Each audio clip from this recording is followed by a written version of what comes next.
We need to have good thought in Allah subhanahu wa ta'ala at this very moment. We need to have good thought in Allah azza wa jal. How do we have good thought and what are we supposed to be thinking? Number one, think my brothers and sisters in Islam, that the one who is testing us at this moment is more merciful towards you than you are to your own self. Because at the end of the day, Allah Arhamur Rahimeen, He is the most merciful. Number two, good thought in Allah to think during this time of calamity, that the one who tests us only wants good for us.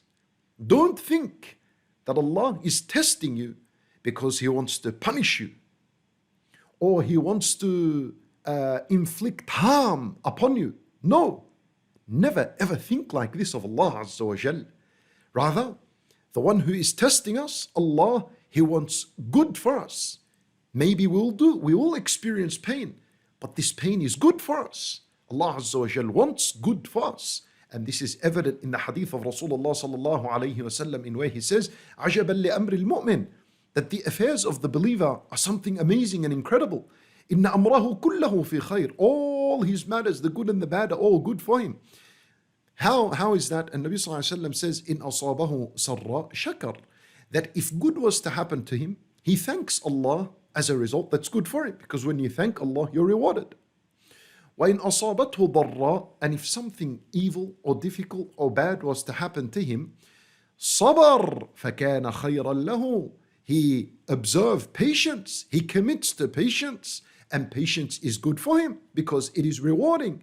Patience in time of difficulty is wajib. We'll discuss what patience is and how to exercise patience.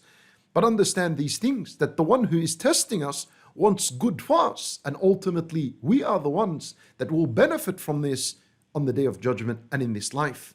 Number three, having good thought in Allah Azza wa Jal during this difficult moment is to understand that the one who is testing us, subhanahu wa ta'ala, the one Allah who is testing you at this moment, He responds immediately to your supplication. He responds immediately to your supplication, especially when a person is in distress and is in calamity. Allah Azza wa Jal, He says, أَمَّنْ يُجِيبُ الْمُضْطَرَّ إِذَا دَعَاهُ وَيَكْشِفُ السُّوءَ. Who, Allah Azza wa Jal asks, who other than Allah would answer the call of the distressed whenever He calls him? وَيَكْشِفُ السُّوءَ, and He uncovers the difficulty and the calamity.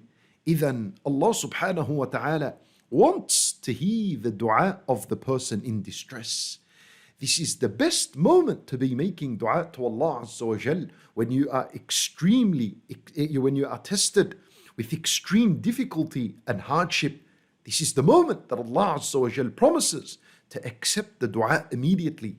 And if you were to look into Surah Al-Anbiya and read Surah Al-Anbiya, 10 pages in the Quran, read it tonight.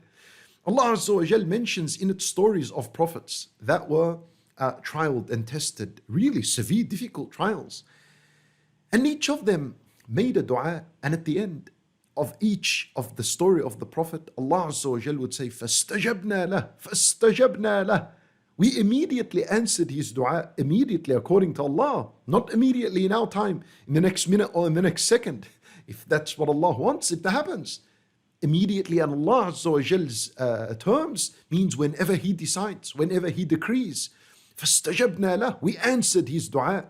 These prophets, when they went through difficulty and made dua to Allah, the result was always فَاسْتَجَبْنَا لَهُ, we answered.